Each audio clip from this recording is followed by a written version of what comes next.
가르침과 연계해서 동양 철학의 음양오행 사상 좀 간단하게 소개해드리면 사실 우리나라는 지금 태극기가 있기 때문에 음양오행을 국기로 정해놓은 나라입니다. 사실은. 그래서 이 음양 안에 오행이 들어있습니다. 음양과 오행을 분리시켜서 보는 분들도 계신데요.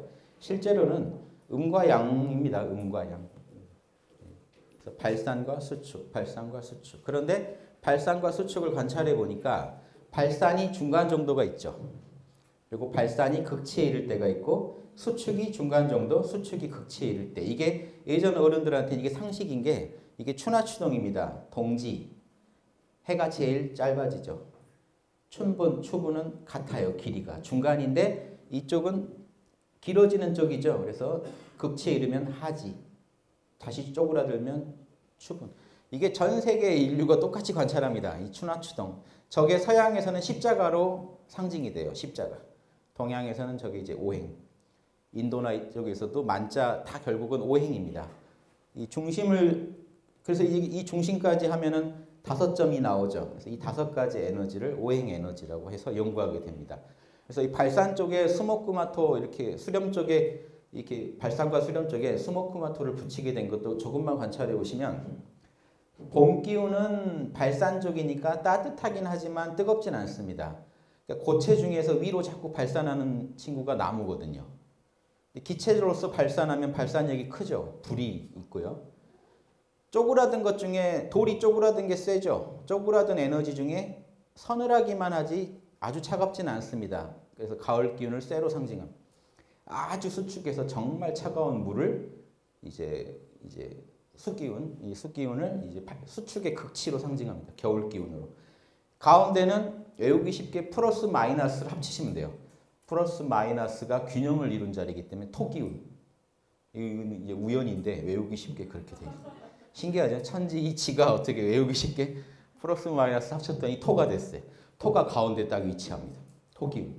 토기운은 이 균형을 잡아주는 기운이다. 자, 발산과 수축이 이제 딱 중간이다. 이렇게 해서 음양오행을 잡아놓고 만물을 다 설명해 봤습니다. 근데 이게 맞아요. 만물이 다 설명이 돼요.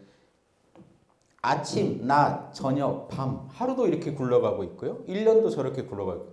그래서 우주도 저렇게 굴러간다고 이제 나중에 그 소광절 같은 역학자가 계산해서 우주 1년을 12만 9천 년 뭐 이렇게 9,600년인가 이렇게 잡아보고 하잖아요. 자, 이게 결국 이 원리인데 원불교 대종경에서도 똑같이 정전이나 소태산 대종사께서 우리 이론상 안에 무의이화의 그런 프로그램이 이미 텅 빈 중에 내재되어 있다는 거죠. 법이. 그 불변의 도리가 있고 여기서는 토를 말하는 게 아니라 이제 음양오행을 초월한 자리. 그 자리에 이미 이 프로그램이 내재되어 있다는 거죠. 사실 그러니까 여기에도 음양을 그려야 돼요. 이론상 자리에 음양을 그려서 봐야 사실은 그게 태극이죠. 우리나라 태극기가요. 음양을 그려놓은 게 아니에요. 그럼 음양기라고 해야 됩니다. 태극은 동양에서 이 법신불 자리를 태극이라고 하는 거예요. 동양의 철학에서 태극. 우주가 다 거기서 나온 그래서 거대한 씨알 이 뜻입니다. 클테자가 우주가 다 거기서 나왔거든요. 우주가 나온 자리에 이미 음양이 원래 내재되어 있었다는 걸 그려놓은 겁니다. 태극기는. 하느님을 그려놓은 겁니다. 우리나라 태극기는. 거기서 나온 게 이제 음양의 작용이에요. 자, 이 음양의 작용들과 음양의 본체 여기를 이론상 자리라고 보면 결국 이론상의 작용이기 때문에 사실 하나죠. 그러니까 서태산 대종사께서 가르치실 때 처음 깨달으실 때도 불변의 도리와 인과 고응의 도리가 하나로 굴러가고 있더라. 그래서 또 마지막 또 개성도 유와 무가 저거를 텅 빈 자리를 이 유무는 상대적인 유무고요. 텅 빈 자리 무와 현상계, 음양 오행으로 굴러가는 즉 생장 수장으로 굴러가는 유의 세계가 결국 이게 하나로 돌면서 텅 비어 있으면서도 모든 걸 갖추고 있다. 이게 우주의 실상이다라고 얘기해 주신 거죠. 이거를 예전 동양 철학에서도 음양 오행의 원리로 설명하되 절대계와 현상계라고 해서 구분해서. 그런데 절대계 현상계를 제가 원불교 경전에서 볼 때 대와 소로 설명하시더라고요. 한 덩어리인 대의 세계. 그게 쪼개져서 형형색색 쪼개져 있는 소의 세계. 소의 세계에서는 이원성의 세계가 있고 시공 안에 들어온 세계이기 때문에 생장수장이 현상으로 펼쳐집니다. 대의 세계에서는 원리로 들어있죠. 법으로. 자, 이렇게 지금 이해하시면은 이제 음양오행과 지금 이 대소 그리고 유무의 세계, 유무라는 건 생장은 사물이 없는 데서 나오고 다시 사라지고 그래서 이 사리 연구하실 때 대소 유무를 연구한다는 것을 이게 인문학적으로 고찰해 보면 대소 유무라는 건 절대계와 현상계 그리고 현상계가 생멸로 계속해서 생장수장으로 돌아간다는 말씀. 그 이치로 우주 만물이 굴러가는데 요 이치에 결국 이걸 꼭 아셔야 된다는 겁니다. 결국 이 동양에서는 이게 기본이었단 말이에요. 이게 대종사님 그 생전에 공부하실 땐 이게 그냥 이건 서당에서부터 가르쳐지는 겁니다. 우주의 음양오행의 이치에 생장수장이라는 건 그대로 동양에서는 인의지라는 말이에요. 생장수장 그러면 인의지로 읽어야 돼요. 예전 어른들은 그렇게 읽어요. 생은 왜냐? 인간의 양심을 인의지로 설명할 때 맹자가 무슨 근거로 인의지로 나누느냐? 음양오행의 근거에서요. 자, 보세요. 봄 기운하고 가을 기운이 서로 다르죠. 봄은 잡초도 길러주는 기운입니다. 온화한 기운. 가을은요. 숙살기죠. 알곡은 남기고 쭉정이는 쳐버리는 기운입니다. 금기운이에요. 그래서 이쪽이 사랑이면 저쪽은 정입니다. 양심 중에. 그래서 사랑은 봄 기운처럼 잡초도 다 살려주는 거고요. 이것도 생명인데 살려주고 싶은 건 봄 기운이고. 그래서 인류가 다 꿈꾸는 거는 장춘세계입니다. 늘 봄이었으면 좋겠다는. 훈훈한 사랑이 꽉 찬 세상이 장춘세계입니다. 우리나라 도인들이 특히 장춘세계를 기원했어요. 앞으로 인류의 장춘세계가 펼쳐질 거다. 그게 낙원이죠. 사랑이 무엇보다 제일 우선시되면 좋겠다. 그런데 그 사랑의 작용으로 사랑을 어기는 존재가 나온단 말이에요. 어겼을 때 엄벌에 처하는 게 정입니다. 바로잡는 게. 그리고 옳고 그름을 판단하는 지혜는 왜 겨울이냐? 지혜는요. 행동이 없잖아요. 정보만 있지. 그래서 겨울에는 씨앗에는요. 겨울의 씨앗을 보면 죽은 것 같죠. 어떤 움직임도 없으니까 죽은 물건인데 안에 정보가 있습니다. 그 안에 들어있는 정보를 언제 알 수 있죠? 여름에요. 여름에 다 보여줍니다. 사실 나 이런 생각하고 있었어. 그러니까 여름의 덕목은 예절이죠. 표현입니다. 그래서 우리가 예절을 그동안 잘못 이해하는 게 예절은 뭔가 겸손이다 보니까 덕목이 뭔가 위축되고 뭔가 말을 하면 안 되는 어른들 앞에서 뭔가 하면 안 되는 쪽으로 예절을 가르쳐 온 거는요. 좀 잘못된 겁니다. 실제 예절은 어떤 거죠? 기운 중에 불기운이에요. 가장 적극적으로 표현을 하라는 거예요. 단 남들하고 조화를 이루면서 표현하라는 거지. 이 겸손하라를 잘못 이해하시면 어른들 앞에서는 유구무원이니라 입도 열지 마라. 예전에 이렇게 가르친 도덕은 노예도덕입니다. 겸손하게 표현하라는 거예요. 건방지지 않게. 싸가지 있게. 싸가지 없이 얘기하면 싫다는 거죠. 누가 좋아하겠냐는 거죠. 표현. 근데 이런 말도 참 재밌습니다. 싸가지가 원래 싹수거든요. 그런데 제 노래에 싹수가 없어. 싹수가 노래. 재능이 없다는 겁니다. 근데 사람들이 다 도리를 알고 있다는 거예요. 이것만 보셔도. 보세요. 어떤 일에 싹수가 없다라고 할 때는 그냥 그 일을 가지고 얘기하는데 그냥 쟨 싸가지가 없어. 다 뭘 생각하시나요? 뭐에 재능이 없다고 생각하시나요? 인간 노릇이에요. 즉 영성지능에 씁니다. 그러니까 어떤 재능보다 우리는 알고 있었던 거예요. 음악 재능에 싹수가 없냐, 뭐 공부 머리가 없느냐, 수학 재능에 싹수가 노랗다 이럴 때 그렇게 쓰다가 그냥 싸가지가 없어 그러면 다 인의예지의 재능이 딸린다는 걸 그냥 알아요. 그렇죠? 이 사람이 측은지심, 남을 배려를 못한다는 거고요. 싸가지가 없다는 거는 남한테 민폐를 잘 끼치, 염치가 없다는 거고요. 뭐죠? 배려가 없다, 염치가 없다, 무례하다. 그리고 지혜가 부족한 건 개념이 없다. 여러분 다 이걸로 남 공격하지 않나요? 지금 개념이 없어, 배려가 없어, 염치가 없어, 무례해. 사람들은 본능적으로 알아요. 그걸 어기면 사람의 도리가 아니란 걸 알고 있어요. 그러니까 사람의 도리에 뭔가 재능이 딸릴 때 싸가지가 없다고 하는 거예요. 쟤는 싹수가 노래. 자, 이게 우리가 이미 알고 있는 겁니다. 그걸 표현해 본 거예요. 우리 안에 텅 빈 자리에 이미 그 정보가 있다는 겁니다. 법이. 그래서 신기하게 우리가 남을 판단할 때 그걸로 판단하고 있다. 그걸 잘하면 우리는 그 사람이 성인에 가까이 가는 존재라고 봅니다. 선이라고 판단합니다. 선악 판단하는 프로그램이 우리 안에 이렇게 들어있기 때문에 텅 빈 이론상 안에 음양의 이치, 대소유무의 이치가 선명하다는 걸 알고 대소유무의 이치 안에는 인의예지라는 오행의 핵심 원리, 도덕의 원리까지 들어있다는 걸 아셔야 텅 빈 중에도 꽉 차 있다는 걸 압니다. 텅 빈 중에 다 갖춰져 있다. 그래서 이 법신불의 그 법대로만, 그래서 법신불이 텅 빈 자리면 법신이라고 안 합니다. 마음법을 다 갖추고 있다고 해서 원래 법신입니다. 마음법의 근원이라고 해서. 그래서 우리 동양에서 마음법의 근원을 그릴 때 태극으로 그려놓은 겁니다. 당연히 텅 빈 자리인데 굳이 왜 음양을 그려놨을까? 법이 갖춰져 있는 걸 그려놓은 겁니다. 텅 비어 있다는 걸 강조하면 그냥 일원을 그리면 되고, 그 안에 마음법이 다 들어있다는 걸 그리려면 선만 하나 이렇게 그어주면 마음법이 다 들어있다는 거예요. 따라서 자, 대소의 유무의 이치가 있기 때문에 우리가 만약에 이 인의예지의 원리를 어기면, 즉 어기면 어떻게 되죠? 12이해 중에 이치가 저러니까, 법이 저러니까 우리가 교통법규가 저렇게 생겨먹었다는 거죠. 우리가 법을 어기는, 만약에 운전을 한다는 거는 일이잖아요. 사잖아요. 저거는 리고. 사의 세계에서는 우리는 어길 수 있거든요. 법을 어겨버리면 어떻게 되냐. 남한테 피해를 주는 해 쪽으로 가고 옳지 않으니까 비죠. 근데 만약에 법을 지켜버리면 옳으니까 시가 되고 이로울 이자 이나 은이 되죠.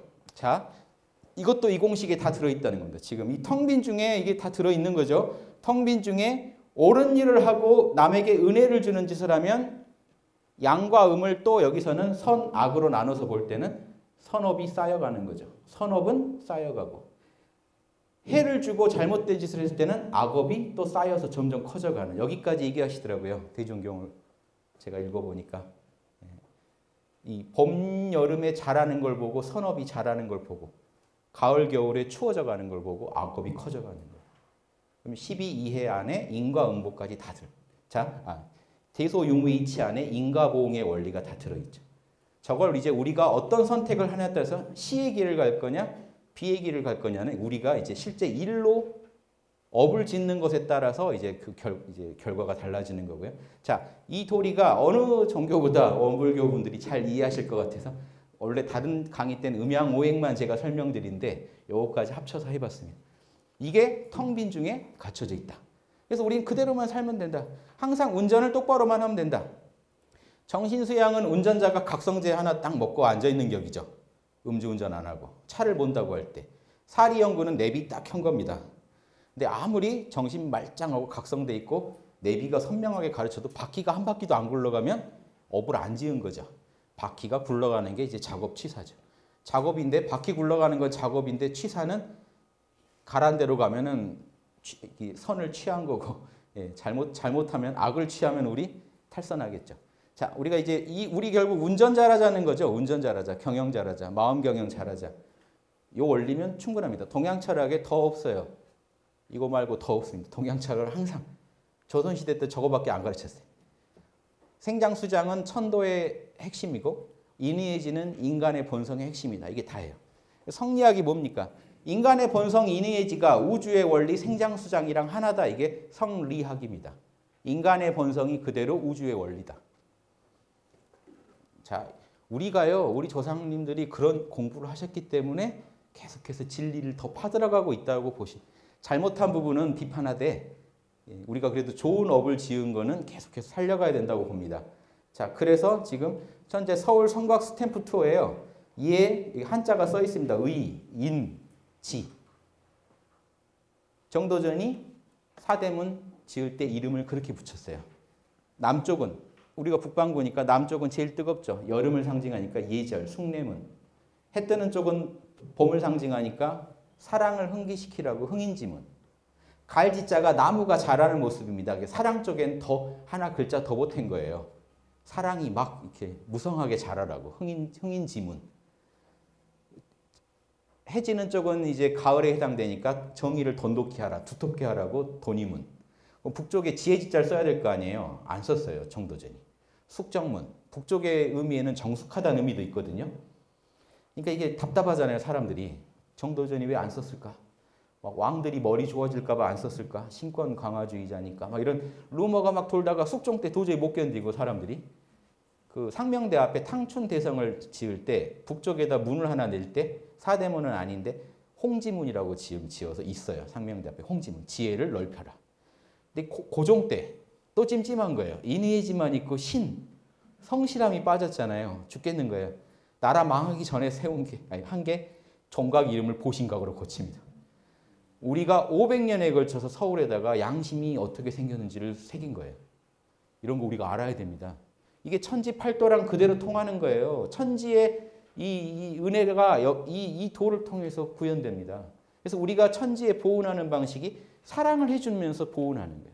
천지가 우리를 사랑하듯이 우리도 사랑을 같이 사랑에 동참할 때, 남한테 피해 안 주는 정의로운 행동에 동참할 때, 진실을 수용할 때 동참하는 거죠.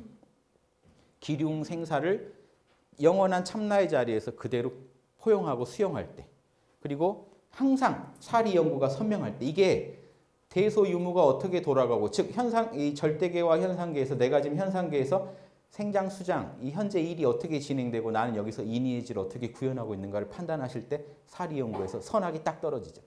사리 연구에서 선악이 딱 안 떨어지면 업을 지을 때 못합니다. 아무리 실행력이 좋고 머리가 좋아도 확신이 없으면 못합니다. 선이란 확신이 없으면 업을 못 짓습니다. 공덕을 못 쌓아요. 그래서 이게 다 연결돼 있다. 이 말씀 하나 드리고.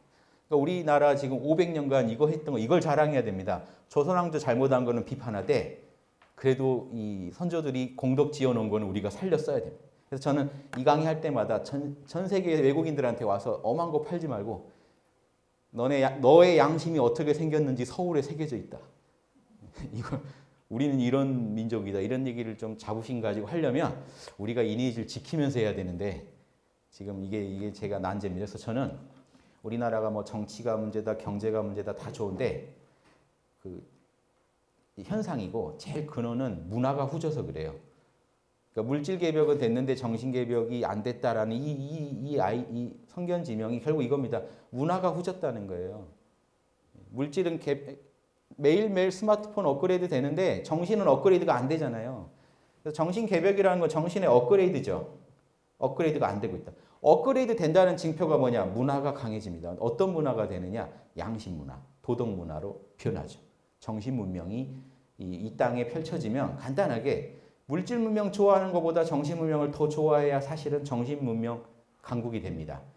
아이패드 사려고 줄 서 있는 그 정신으로 이런 진리를 들으려고 흥분할 때 우리나라의 정신 문명이 이루어졌다라고 말할 수 있습니다. 실제로 정신 문명이 강한 나라들 있죠. 티벳이나 부탄 가보세요. 고승들 말 듣는 것을 생애 최고의 중요한 업으로 생각합니다. 그래서 부자들한테 질문하면요. 돈이 뭔 소용입니까? 우리 마을에 고승이 없어요. 위축돼 있어요. 그러니까 진리를 아는 사람이 없다는 걸로도 위축돼 있어요. 전혀 달라요. 우리나라가 정신 문명으로 간다는 것은 물질 문명도 발전시키되 정신이 물질보다 더 이 사람들한테 어떤 자극을 줄 수 있는 문명으로 가야 됩니다. 그래서 저도 왜 유튜브에 막 이런 걸 뿌리고 있느냐. 2,000개 이상 지금 뿌렸거든요. 상식이 되기를 바라면서요. 이 정도는 우리나라 국민이 그냥 상식적으로 알고 계셔야 정신문명, 즉 정신개벽이 될 때 뭔가 도움이 되지 않겠는가 하는 생각에 2,000개 이상 지금 또 매일매일 올리고 있으니까 죽을 때까지 할 겁니다. 아무튼 이거를 다 동네 아이들한테 물어봐도 알 때까지 저는 계속해서 뿌릴 생각이고 그걸 또 이제 제가 몸으로 안 하면서 뿌리면 힘이 없을 테니까 저도 더 노력하고요. 이 얘기를 다른 게 아니라 아인슈타인이 우리 조선 선비가 했다 그러면 무시해요. 아인슈타인이 했다고 해야 조금 인정합니다. 이상하죠? 그래서 자신의 잘잘못 따지기 위해 교회 갈 필요 없네. 자신의 마음에 물어보면 알 수 있어. 모든 존재는 창조 원리에 의존하고 있는데 자신이 발견한 상대성 이론도 창조 원리라고 주장합니다. 아인슈타인은 우주 돌아가는 원리인데 그 원리가 인간한테 있어서는 양심이야. 성리학자예요. 우주의 원리가 인간한테는 양심으로 작동해. 그래서 나도 내 양심의 소리에 따라서 따라가다 보니 상대성 이론을 발견하게 된 거야. 이렇게 설명합니다. 이분은 과학자이자 좀 철학자예요. 재밌죠? 그래서 이런 분들 가르침을 또 얘기해야 양심 귀한 줄 알지. 우리끼리 얘기하면요. 무시해요. 그러다 조선 망했지. 안 망한 나라가 없는데 망했다는 것에 그렇게 좌절하시는 분들 돌아가셨다는데 충격받는 분들이 우리나라죠. 오래 사셨는데. 되게 오래 사셨어요. 조선 왕조가 어느 왕조보다 오래 갔거든요. 세계. 근데 망했다는 거에만 초점이 있어요. 망했다. 망하더라. 왜 오래 갔는지는 연구 안 하고 망했다는 데만 초점을 둔다는 건 문제가 있습니다. 자 이 얘기는 아까 간단하게 보시죠. 양심은 우주적 마음이고 호선오악, 선을 좋아하고 악을 싫어합니다. 양심의 오행은 이래요. 측은한 마음, 사양, 요건 왜 오행인지 말씀드렸고 욕심의 오행도 있어요. 희노애락욕 보세요. 욕심도 발산입니다. 욕망이 가운데 욕망이 있고요. 욕심의 오행은 선비들이 이렇게 그렸어요. 욕심의 오행은 욕망이 이루어지는 쪽으로 기쁨에서 더 커져서 즐거움이 됩니다. 자, 반대쪽은 욕망이 좌절되는 쪽이에요. 분노에서 슬픔으로 이어져요. 그래서 예전 어른들은 욕망에도 생장수장이 있고 양심에도 생장수장이 있고 이 원리를 잘 알고 쓰시는 게 대소유무의 이치를 일상의 일에 적용해서 항상 오른쪽으로 이로운 쪽으로 끌고 가시는 운전하시는 내비게이션 역할을 하지 않을까 이런 생각을 하고요. 자, 이제 종합을 해볼게요. 양심은 자 인의해지 신뇌 몰입 즉 일심을 더 보태서 지금 설명드렸습니다. 일심을요 요즘 사람들 알기 쉽게 몰입이라고 해봤습니다. 보세요. 사랑 상대방에게 이익을 베풀자는 목기운입니다. 베푸는 에너지. 정의 금기운입니다. 상대방한테 피해주는 일을 끊어버리자. 계율을 지키자. 베풀자 보시 계율을 지키자 지게. 인욕 진실을 수용하고 매사에 겸손하자. 예절이고요. 성실 양심 구현에 최선을 다하자. 저기서 성실은 아무거나 최선 다하자는 게 아니죠. 마음 공부에 진리 수호에 진리의 실천에 최선을 다하자는 거죠. 그리고 몰입 늘 깨어있자. 동정간에 항상 깨어있는 마음을 선정심을 갖자. 지혜 자명한 것만 옳다고 인가하자. 이치에 맞게 사리 연구를 통해서 자명한 것. 저는 그래서 이렇게 설명드립니다. 예전 선비들이 자명한지 아닌지 어떻게 판단했냐면요. 답을 얻었을 때 기쁘고 상쾌하고 뿌듯하면 답이라고 생각했고요. 선비들은 이렇게 생각해요. 얻었다고 생각한데 찜찜하고 막 답답하면 억측이라고 봤습니다. 즉 내면이 활짝 열려야 돼요. 또 다른 식으로 저는 설명도 드리는데요. 목에 칼이 들어왔다고 가정하고 옳다라고 주장하실 수 있으면 자명한 거고요. 떨리시면 아닌 겁니다. 막 돌을 펴시다가 목에 칼이 들어와도 그게 맞습니까 하면은 경전에서 봤지 나도 뭐 해본 건 아니다. 살짝 떨리시면요. 인터넷에서 읽었는데 몰라요. 출처를 확인할 수 없잖아요. 안 해본 거는 사람은 냉정합니다. 그때요. 보통 거짓말 할 수도 있는데 거짓말 잘 못해요. 보고서 들고 들어왔을 때 확인해 봤어 그러면 좀 둘러댈 수도 있어야 되잖아요. 근데 눈이 떨립니다. 이미. 거짓말인지 다 알아요. 상대방이. 막 거짓말할 때 눈이 막 헤매요. 본능적으로 이렇게 생겨 먹었어요. 그러니까 거짓말 탐지기도 나오죠. 사람이 거짓을 인정하려고 할 때 힘들어합니다. 온몸으로. 자, 이렇게 프로그램이 어떻게 되는지 아시겠죠? 사람이 프로그램 된 대로 법대로 살면 선의 과보를 계속해서 쌓을 수밖에 없다. 자, 이제 이제 명상 얘기 간단하게 드리면 뭐 다 잘 하시는 건데 이제 이런 식으로 한번 이해해 보시는 것도 재밌을 것 같아서요. 사람 뇌나 컴퓨터랑 같다고 보시고 컴퓨터도 쓰면 일단 속도 느려지죠. 그리고 막 돌죠. 제자리에서 못 넘어가고. 즉 계산을 못 해내는 경우가 많죠. 또 창을 여러 개 띄우면 더 속도가 느려지죠. 사람 마음도 그렇습니다.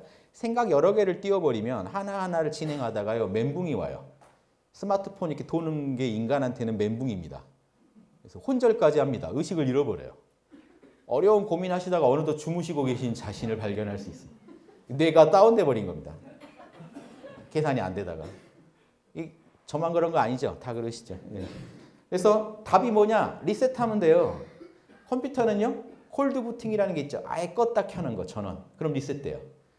막 이러면 화냅니다. 컴퓨터 잘 안 돼. 껐다 켜봐. 야, 뭐 전문가가 뭐 그런 말을 하니 껐다 켜면 돼요, 진짜로. 리셋, 쓸데없는 기억 날려버리고 다시 초기화하면 돼요. 그래서 인간한테 콜드 부팅에 해당되는 게 잠입니다. 아니면 깊은 명상. 아무튼 시공을 완전히 초월한 깊은 명상도 있잖아요. 또 인간은요, 잠을 자게 해놓은 게 잠을 자면 리셋이 돼요. 근데 여러분, 그래서 어제 화내고 주무시고 나서 다시 리셋돼서 보면은 좀 황당한 경우 있죠. 어제 그러지 말걸 하는. 그때 리셋이 됐으면 좋았을 텐데. 그래서 문제는 우리 원부팅이라고 컨트롤 알트 델 있죠. 쓰다가 바로바로 리셋하는 거. 요게 필요합니다. 그래서 이 콜드 부팅은 무시선에서 뭐에 해당됐습니까? 일이 없으면 고요할 때 선. 그럼 일하는 중에 깨어 있는 거는요. 이게 원부팅을 계속 하셔야 된다는. 일 처리하는 중에 바로바로 느려지려고 할 때 계속해서 정신을 각성시켜야 된다는. 그래서 이게 결국은 다 연결되어 있습니다. 그래서 뇌가 자꾸 리셋이 되면요. 이건 제가 정리한 게 아니라 뇌 전두엽이 이제 물질적으로 보더라도 뇌 전두엽이 우리 뇌 사령탑입니다. 사령관이 여기 있어요. 그래서 여러분 고민하시면 여기가 뜨거워집니다. 여기만 과부하 걸려요. 답은 안 나오고 막 답답할 때 여기가 뜨거워집니다.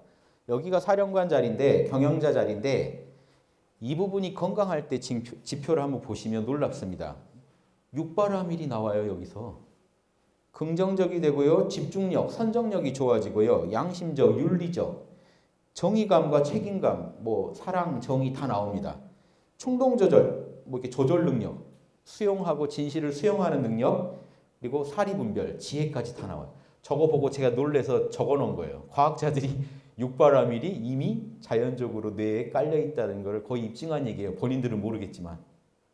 뇌가 건강할 때 저러더라는 거예요. 뇌가 건강하지 않으면요. 스트레스 받으면 반대로 작동합니다. 산만해지고요. 집중이 안 되고 아무리 한 줄도 못 읽어요. 글을. 읽고 또 읽어도 안 들어옵니다. 그리고 비양심적, 비윤리적 충동 조절이 안 됩니다. 자, 요게요. 실제로 실험했더니 그렇게 되더라는 거예요. 그래서 면역력까지, 건강에까지 영향을 준다는 실험까지 있더라고요. 자, 지금 내가 이 양심적이지 못한 것 같다. 진리를 못 따르는 것 같다. 그러면 뇌가 지금 정상이 아니라는 걸 먼저 생각하셔야 돼요. 그러면 정신 수양이 바로 필요하다는 얘기죠. 정신을 바로 맑게 만들지 못하면, 맑은 정신을 유지하지 못하면 이 상태는 계속할 거다. 여기서 연구를 해봤자 사리 연구가 안 되고 좋은 업을 지을 수도 없다. 빨리 정신 수양으로 빨리 돌아가셔야죠. 그래서 빠른 정신 수양을 제가 이제 도와드리는 법이 제가 선문답에서 배우는 선의 지혜라든가 수신결 강의 이런 책을 예전부터 번역해서 내고 선이라든가 화두선 뭐 이렇게 동서양 명상법을 계속 유교 선비들의 선 연구하면서 느낀 게 제일 빠른 방법이 있어서 잠깐만 소개해드리면 다 아시는 걸 텐데 지금 그 단박에 공하라고 하잖아요. 경전에서 단박에 내려놓으면 되는데 내려놔야지 하는 마음으로는 못 내려놓거든요. 그래서 제가 그걸 다른 명상법에서 이렇게 쭉 이 선불교나 다 연구해 보니까 제일 빠른 게 이미 경전에 나온 말인데요. 언어를 단박에 놔버리는 거죠. 언어 명상을 놔버린다는 게 이름을 놔버리는 거지 않습니까? 다 연결되니까 이름을 잊어버리시고 존재하실 수 있는지 모르쇠로 일관한다는 게 아주 이게 제가 볼 때 동서양 모든 명상의 달인들의 핵심 팁입니다. 몰라 해버려요. 이 양반들. 쌩깐다 그러죠. 쌩까요. 그러니까 뭐냐면 아이들이 여기서 시끄럽게 뛰논다. 내가 거기 마음 안 주면 사실 뛰노는지도 모르거든요. 그런데 잡념이 뛰논다 내 마음에서. 그냥 무시하면 되는데 좀 가라 하면 시비가 붙음. 가라는데 안 가니까 또 신경질이 나고. 근데 잡념아 알아서 놀다 가라. 난 모른다 하고 모른다. 내 이름도 모른다 하고 계시다면 1분에서 5분 정도만 하시면 시공이 다 끊어지고 본인만 존재합니다. 우주에. 명상 잘하신 분들은 빨리 들어가는. 이때가 불교에서 견성했다고 하는 견성 체험한 자리입니다. 그래서 이 예전에 선문답들이 부처가 뭡니까? 할 때 몰라로 몰아가 버립니다. 그 언어를 끊어지게 합니다. 부처가 뭡니까? 근데 부처가 되고 싶은 마음은 결핍감에 가득 찬 마음이거든요. 이건 못 됩니다. 부처가 되고 싶다는 건 내가 부처가 아닙니다. 부처가 되고 싶습니다. 과연 전 부처가 될 수 있을까요? 불성을 모르겠어요. 지금 이 분별이 어마어마하죠. 분별심이. 그러니까 부처가 뭐냐고 묻는 제자한테 사실 몽둥이 한 방이라든가 고함이라든가 등짝을 한 대 때린다든가 멱살을 잡습니다. 이게 아주 급하게 쓰는 법인데요. 극약처방이지만 딱 하면 어떻게 될까요? 부처 물어봤다가 스승한테 멱살 잡히면 어떻게 될까요? 머리가 하얘지죠. 그거야 이겁니다. 방금 좀 전에 너 부처를 안 찾았잖아. 그게 부처짜리. 부처는 부처가 되고 싶어 하지 않기 때문에. 근데 부처가 되고 싶다고 하는 부처가 아닌 겁니다. 그러니까 저 부처가 뭘까요? 부처가 되고 싶어요. 부처는 똥막대기다. 똥 묻은 막대기를 왜 들고 있는 거야 이거죠. 부처란 개념만 던져버려. 너는 부처야. 단박에 언어 명상만 끊어지면 공해진다는 그 이치를 아주 실전에서 연구한 게 선불교의 이런 선법들입니다. 그러니까 아주 좀 비상식적인 같은 답을 던져서 그 사람 사고를 딱 막아버림으로써 깨어나게. 제가 아는 분은요. 스님한테 몽둥이 맞다가 깨어났어요. 또 자기가 있는 거예요. 시공 안에서 굴러가는 생각, 감정, 오감이 다 있는데 그걸 초연하게 알아차리고 있는 자기가 있는 거예요. 텅 비어서 알아차리고 있는 공적용지가. 사실은 모든 걸 모른다 할 때만 사실 있는 게 아니라 원래 지금 저를 보고 계신 그 자리인데 몰라를 해야 실체가 빨리 드러난다는 거죠. 근데 알고 나면 나중에 남하고 욕하고 싸울 때도 다 그 자리에서 지켜보고 있다는 걸 알고 굴러가게 되면 정신 수양에서 아주 수양력이 탁월해집니다. 어느 순간에도 깨어있을 수 있는 힘이 생기니까요. 지금 이 상황 저를 보고 계신 그 자리 제일 밑바닥 자리가 참나 자리니까 언제 어디서든 참나랑 함께 이제 살게 되는 거죠. 그거를 불교에서 확철대오라고 합니다. 자나깨나 참나랑 함께 살아갈 수 있는 경지를 확철대오 했다고 합니다. 그래도 아직 온전한 도의는 못 돼요. 견성했다는 거지 성불했다는 건 아니기 때문에 그 양반들이 또 육바라밀로 자신을 닦아가야만 도노 이후 점수를 해야만 이 불보살의 업을 지은다 하는 그게 이제 또 제가 수신결 BBS에서도 강의를 했었고 또 수신결 책을 쓴 입장에서 이제 거기에 소개했던 말씀 잠깐 드리면 그런 내용도 있었습니다. 생각이 없을 때, 육근이 작용하지 않을 때를 유교 선비들은 희노애락이 발동하지 않을 때 이렇게 얘기합니다. 유교식으로. 생각이 없을 때는 마음이 텅 비고 강명해서 순수 존재감이 존재한다. 이름도 모르는데 그 존재하는 자리가 환하게 드러나 있게 하고 생각이 생겼을 때, 희노애락을 발동시켰을 때는 사물의 도리에 맞게 자명하면 인의예지에 맞으면 하고 안 맞으면 끊어버리는 공부를 움직일 때의 깨어있음이라고 합니다. 동시경공부고 정시경공부는 아무 생각도 안 하고 깨어있기만 합니다. 생각을 써야 할 때는 정의를 선택하고 불의를 배격하라는 가르침하고 통하죠. 그래서 이 가르침하고 이 무시선법하고 지금 같이 보시면 육군이 일이 없으면 잡념을 제거하고 일심을 양성하며 한 마음만 붙잡고 있고 육군이 작동할 때는 작동을 한다는 건 생각을 해야 되는 거예요.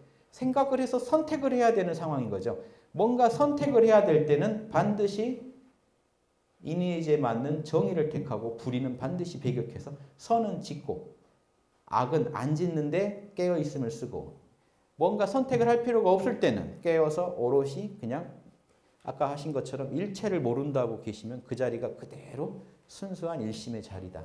요 가르침이 통하니까 이게 예전 어른들부터 해오던 공부가 이게 체계화돼서 이 무시선으로. 그래서 이 무시선을 이 선비들도 자기 혼자 맑음을 유지하려고 안 했거든요. 나라를 바로잡으려고 했죠. 수기치인이 공부의 핵심이니까. 보살들도 자리 이타가 공부의 핵심이라 나를 이렇게 닦아서 천하를 낙원으로 만드는데 이 공부를 쓰셔야 한다. 그래서 대종사께서 이 선을 강조하면서 선을 한다고 하면서 앉아야만 선을 하고 어디 출가해야만 저기 산속에 들어간다는 거죠. 예전에 그 암자 짓고 들어가야 거기서 선을 한다고 생각하는 거는 병든 선이고 중생을 건지는 대법이 못 되니까 한갓 고요한 데만 멈춰서 무정물 같은 선을 닦으면 이거는 무용한 병신 만드는 거다. 어떤 육근 경계, 욕심 경계를 만나도 동하지 않아야 참선이다 하는 게요. 우리는 이 삶 속에서 바로 이 대승선을 구현할 수 있다는 거죠. 산에 갈 필요도 없고 이 자리에서 그대로 일 없으면 선택할 일이 없으면 공적영지와 하나가 돼 있고 선택할 일이 있을 때는 사리 연구를 통해 올바른 업을 짓는 이걸 깨어서 진행하는 게 선이다. 이 가르침이 엄청난 가르침입니다. 이게 대승 불교가요. 대승 불교를 우리나라가 주장한 지는 1000년이 넘는데요. 실제로 들어가 보면 내용이 소승이에요. 지금 한국 조계종 자체가 소승이에요. 견성만 추구하고 있죠. 견성만 되면 한 방에 다 끝난다. 로또식 수행을 하고 있습니다. 그래서 제가 불교에다가 제가 늘 지적하는 겁니다. 육바람일 닦는 공부하셔야 돼요. 화두에만 집착하는 공부하지 마시고 화두 공부가 잘못됐다는 게 아니라 그거는 견성을 돕는 공부지 성불을 돕는 공부는 아니다. 그래서 이게 지금 이거를 100년 전에 대종사께서 그 외치셨다는 것에 제가 아주 감동해서 소개해드리고 싶어서 이 의미가 크다. 우리나라에서 대승불교로 불법을 연구해서 개혁안을 내놓으셨던 거거든요. 이 혁신안을 내놨는데 지금 우리나라 불교가 그런 혁신안을 조금도 받아들이지 않고 소승으로 치닫아서 견성만 하면 뭔가 다 끝나는 것처럼 몰고 가는 상황. 그것도 견성법도 화두 아니면 안 된다는 식으로 그렇게 시야가 좁아져 있는 상황, 이걸 타개하려면요, 원불교 분들이 대승선이 뭔지 보여주셔야 이게 이 땅에 올바른 불법이 펼쳐진다는 100년 전의 이 가르침이 지금 이 땅에 제대로 구현되고 있는가 하는 거죠. 이 답은 대승에밖에 없습니다. 그래서 대승은 견성하면 끝난다가 아니라 늘 참나와 함께 살아가면서 매 순간 그 깨어서 선을 판단하고 선을 짓고 다닐 것이다. 중생이 있는 한 우주 어디든 가서 어느 시대든 가가지고 선을 지어서 중생들을 살만하게 낙원 세상으로 인도할 것이다. 이거는 세세생생 윤회를 하면서 중생을 돕겠다는 선언인데 이건 소승선에서 나올 수 없는 발상입니다. 소승선은요, 나 하나 잘 돼서 열반에 들고 깨닫고 해탈하는 게 목표거든요. 대승은 왜 그런 마인드가 다르냐? 추구하는 가치가 다른 거죠. 중생을 돕는 행위가 법신불의 그 은혜를, 법신불이 우리한테 은혜를 베풀어 주듯이 우리도 법신불을 대신해서 은혜를 베풀고 다니는 게 목표지. 법신불과 하나 돼서 어디 가서 쉬겠다는, 법신불이 은혜를 베풀며 우주를 경영하는데 혼자 어디 가서 쉬겠다는 건 정말 말이 안 되는 발상이거든요. 지금 저 사령관이 막 나가서 눈 치우고 있는데 혼자 어디 열애할 생각을 하고 있는 거죠.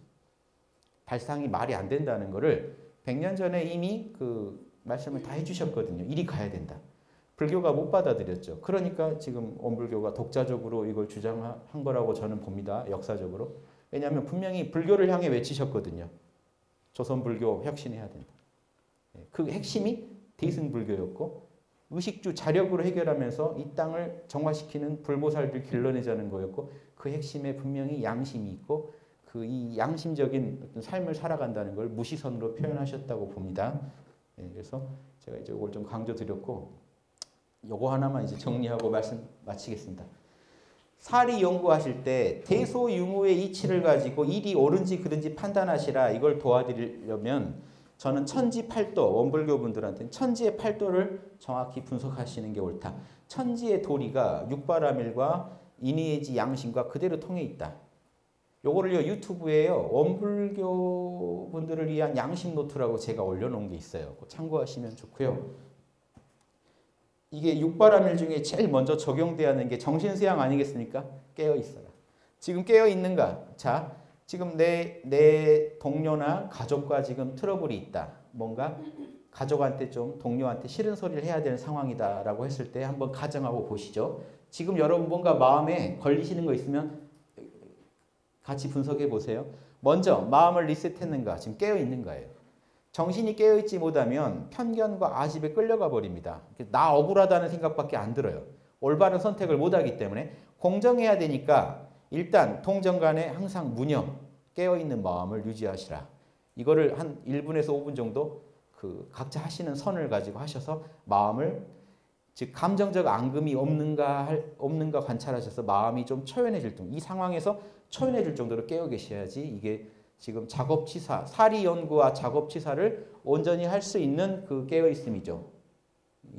자, 그 깨어있음을 먼저 이루시고 두 번째. 그래서 지금 어떤 특정 선법이 없으신 분들은 제가 이름 모른다를 5분 정도 하라고 합니다. 그러면 뭘로 고민했는지도 잠깐 잊어요. 초연에 있다가 판단이 시작됩니다. 그때 왜냐? 그때 양심의 소리가 정확히 들려요. 마음이 깨어있지 않으면 사리 연구가 안 됩니다. 자, 이제 사리 연구하는 법이에요. 사리를 어떻게 따지느냐? 천지의 도는 편착심이 없으니까 상대방도 내 입장처럼 고려해봐야죠. 상대방이, 내가 상대방이라면 지금 어떤 입장일까? 뭐가 두렵고 뭐가 간절히 뭘 원하고 있을까? 사람 마음은 두 개 아닙니까? 뭘 원하고 있는지, 뭘 지금 싫어하는지. 자기 것도 알아야죠. 남의 것까지 아시라는. 그래야 공정한 판단을 하니까. 자기 것도 알아야 돼요. 근데 사람들은 사실 자기가 뭘 원하는지 모르는 경우도 있어요. 뭐가 싫은지. 그래서 여기에는 지금 상대방 위주로 써 있지만 사실은 자기 거 먼저 보셔야 됩니다. 나는 이 상황에서 뭐가 싫을까? 뭘 원하고 있나? 상대방은 내가 상대방이라면 어떨까? 뭐라고 변명하고 싶을까까지도 한번 계산을 해보시면 그게 여러분 양심이 발현되는 거고 법대로 일을 지금 판단하시는 거기 때문에 반드시 이 질문에 있어서 자명한 답이 나오실 겁니다. 뭔가 자명한 답을 못 얻었을 때는 찜찜하실 거예요. 그 다음에 찜찜함을 좀 풀고 내려옵니다. 꼭 이 순서일 필요는 없어요. 사안에 따라 편의대로 쓰시면 되고 정의를 한번 가볼게요. 인의의지 신대로 한번 해볼게요.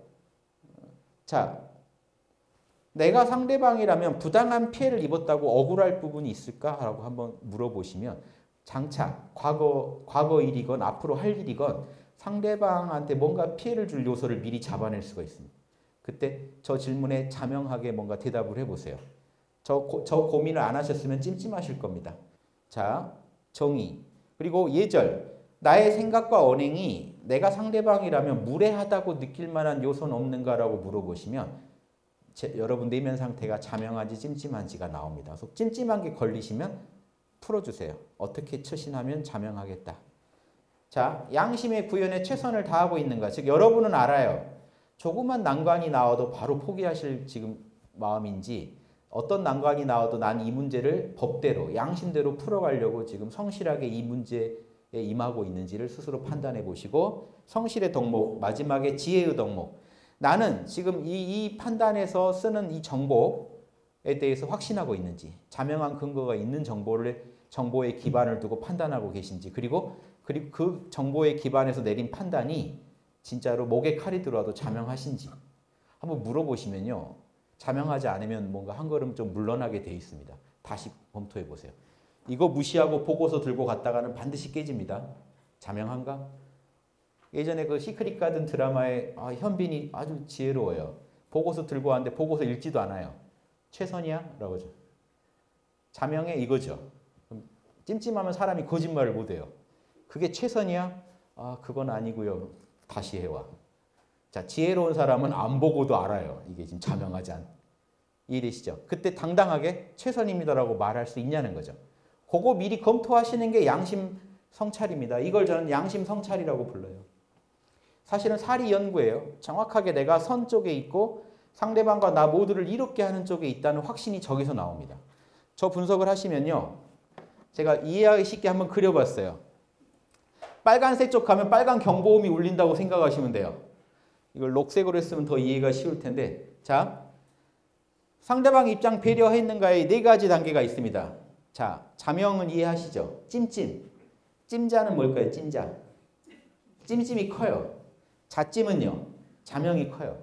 우리 보통 웬만한 일은 자찜일 거예요. 찜찜한 요소가 꼭 있어요. 왜냐? 사람 사는 일이 얽혀있기 때문에 100% 자명이라는 건 드물어요. 내가 아무리 잘해도 또 남이 어떻게 나올지 모르는 거라 찜찜한 부분이 분명히 있습니다. 그래도 최선일 수가 있죠. 그게. 자찜까지면 괜찮아요. 찜자는요. 찜찜이 너무 커요. 자명은 작아요. 근데 그 보통 청문회 나오신 분들 얘기 들어오면 찜찜한 거 얘기 안 하고요.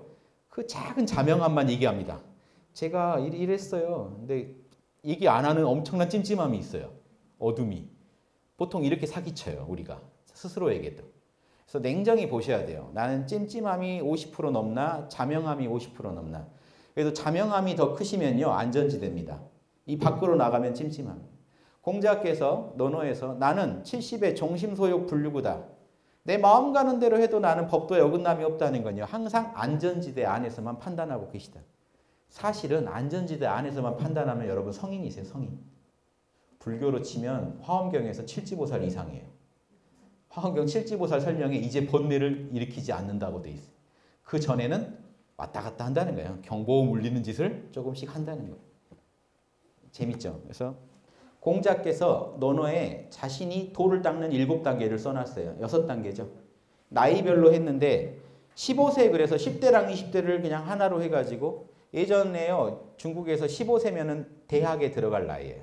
소학은 8살이면 들어가고 대학에 아무나 못 들어갑니다. 아주 인재의 경우인데 공자께서 그 당시 중국에서 살아가는 사람의 일생을 놓고 비유해서 얘기한 거예요. 꼭 이 나이 때 하셨다는 게 아니라 자, 대학 가서 진짜 큰 공부할 때 됐을 때 학문의 뜻이 섰다 하는 게 무슨 학문이겠습니까? 양심을 온전히 개발하는 학문의 뜻을 세웠다. 15세. 즉 이게 뭐냐면요. 10세, 15세가요. 공부한 1단, 2단. 화엄경으로 치면 일지, 이지라고 보시면 돼요. 일지나 이지 때는요. 학문의 뜻이나 선 거다. 신기하게 화엄경에 일지보살 가시면 이제 발심한 자리라고 합니다. 연결돼 있어요. 이게 진짜 신기한 겁니다. 양심 개발하는 순서가 똑같다는 거예요. 보세요. 이립. 이는요. 접속사라서 의미가 없어요. 립이 핵심입니다. 립.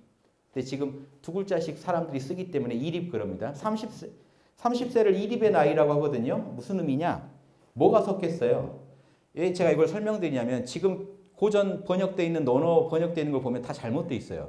그래서 제가 이거는 꼭 말씀드리려고. 학문의 단계니까. 자, 양심을 공부해요, 여러분. 양심을 자, 개정의 사막을 닦죠. 그게 학입니다. 그 학문을 내 평생의 사업으로 결심할 때가 지금 공부에서 말하면 1단, 2단이고요. 한 3단, 30살이 되면요. 학문이 확립된다는 거예요. 어떤 게 선인지 악인지가 이제 확연해집니다. 이론이. 공부가 뭔지가 확연해져요. 이때가 왜 30일을 해놨냐면요. 대학 졸업할 나이가 30이에요. 중국에서. 학문은 끝났다는 거예요. 그럼 이따 뭐 할까요? 실전에 투입돼요.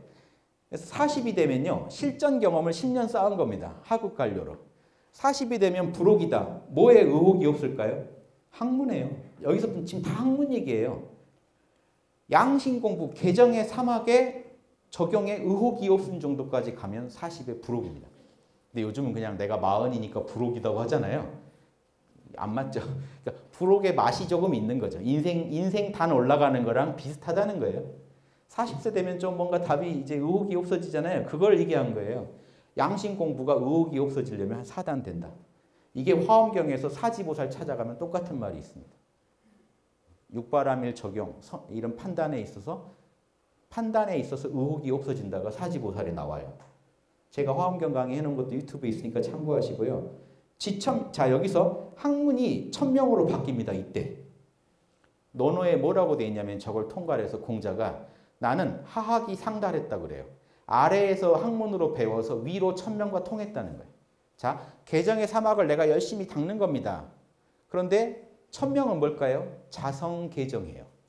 자성이 작동하기 시작한 거예요. 내가 노력하는 게 아니라 되기 시작해요. 이제 이때부터는요. 천명에 끌려가기 시작하는 겁니다. 그런데 이때 천명을 알게 됐다. 양심의 소리가 선명하게 내 안에서 들리고 울리고 나를 끌고 가는 경지를 체험이 시작돼요. 근데 온전히 시키는 대로 못 따라가요. 그래서 이 순이 뭘까요? 욕 먹어도 귀가 순하다 이런 게 아니고 천명을 잘 듣고 순종하게 됐다는 거예요. 육지보살이 해당됩니다. 불교 육지보살 찾아가 보세요. 순종할 순자가 나와요. 진리에 순종하는 단계. 그래서 칠지가 가면 화엄경에서 번뇌에서 자유로워진 단계. 유교에서는요. 70을 정심소욕 불유구. 마음 가는 대로 해도 천명을 어기지 않는 단계. 자, 요 아래 세 개는 인간이 배우는 사막을 내가 닦는 사막입니다. 요거는요. 저절로 되는 자성의 개정회를 말하는 겁니다. 양심 공부에서요. 차이가 없어요. 이런 경험을 똑같이 불보살 공부에도 다 화엄경에도 다 나오는 내용이니까 요걸 좀 참고하시면 우리 그냥 논어맹자를요. 막연히 예전 고리타분한 어르신들 이 시대에 맞지 않을 소리 이렇게 접근하지 마시고 지금 여기는 그럴 분이 안 계시지만 이런 내용이라는 걸 아시고 주변에도 알려주시면 감사하겠습니다. 예, 경청해주셔서 감사합니다.